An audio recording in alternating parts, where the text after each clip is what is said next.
संसद में प्रदूषण और दूषित यमुना का मुद्दा छाया रहा। लोकसभा की सदन की कार्रवाई की शुरुआत में प्रदूषण से होने वाले नुकसान का मुद्दा गूंजा। दिल्ली और देश भर में प्रदूषण से होने वाले नुकसान पर कुरुक्षेत्र से बीजेपी के सांसद ने देश में फैल रही प्रदूषण और दूषित हो रही यमुना को लेकर चिंता जताई।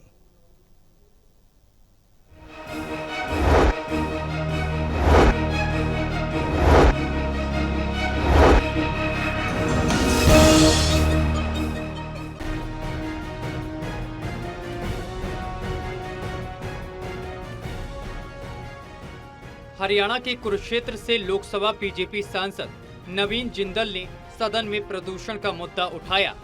सांसद ने कहा कि वर्ल्ड बैंक की रिपोर्ट के अनुसार प्रदूषण के कारण भारत को अपनी 3% जीडीपी का नुकसान होता है। सांसद ने मंत्री जी से पूछा, इतनी गंभीर समस्या के बाद क्या मंत्रालय ने इस पर संज्ञान लिया है? वर्ल्ड बैंक की रिपोर्ट के अनुसार एयर पोल्यूशन की वजह से भारत को अपनी लगभग 3% जीडीपी का नुकसान होता है। मैं मंत्री जी से मेरा प्रश्न है कि इतने सरकारी प्रयासों के बाद भी समस्या जब गंभीर है तो क्या सरकार जनता की भागीदारी बढ़ाने के लिए इस विषय पर जन अभियान शुरू करने की पहल कर रही है, जिसमें हर प्रकार के प्रदूषण के खिलाफ जंग छेड़ी जाए, जिसके अंदर ध्वनि प्रदूषण यानी कि नॉइज पोल्यूशन भी शामिल हो। लोकसभा सदन में हरियाणा कुरुक्षेत्र से बीजेपी सांसद नवीन जिंदल ने यमुना मैया में बड़े अमोनिया के स्तर को लेकर केंद्र सरकार से सवाल पूछे हैं। पर्यावरण और वन एवं जलवायु परिवर्तन मंत्री भूपेंद्र यादव ने कहा कि इन सभी दिक्कतों पर जल शक्ति मंत्रालय के साथ पर्यावरण मंत्रालय सहयोग कर रहा है। सांसद के सवाल पर मंत्री भूपेंद्र यादव ने कहा कि प्रदूषण काफी गंभीर समस्या है, जिस पर हम 130 राज्यों में सुधार कर रहे हैं। हम इसको रोकने के लिए जनता की भागीदारी का भी सहयोग मांग रहे हैं।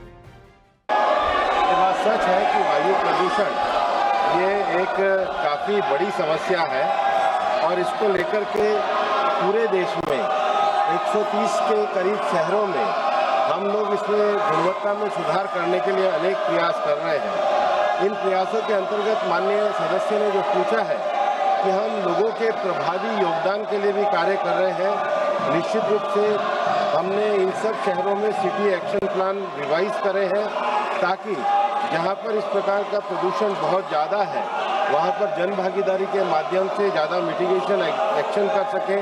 उसके साथ ही साथ हम वर्ष में एक सप्ताह विशेष रूप से वायु प्रदूषण के प्रति लोगों में जागरूकता के लिए भी कार्यक्रम कर रहे हैं। दिल्ली की मुख्यमंत्री रेखा गुप्ता ने दिल्ली के प्रदूषण और प्रदूषित यमुना की सफाई को लेकर स्कूली बच्चों को ब्रांड एम्बेसडर बनाने की बात कही है। उन्होंने कहा कि दिल्ली को स्वच्छ और यमुना को प्रदूषण मुक्त बनाने के लिए स्कूली बच्चे ब्रांड एम्बेसडर बनकर लोगों के बीच सफाई को लेकर जागरूकता पैदा कर सकते हैं। कब केंद्र सरकार ने कितनी फाइनेंशियल असिस्टेंस दी और दिल्ली सरकार ने उसका किस तरीके से दुरुपयोग किया।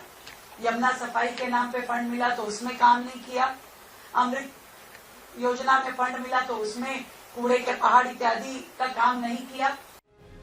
दिल्ली और देश भर में प्रदूषण से होने वाले नुकसान पर वर्ल्ड बैंक की रिपोर्ट का हवाला देते हुए नवीन जिंदल ने सवाल उठाया है कि लोगों की आयु प्रदूषण की वजह से 5 से 10 साल तक कम हो रही है।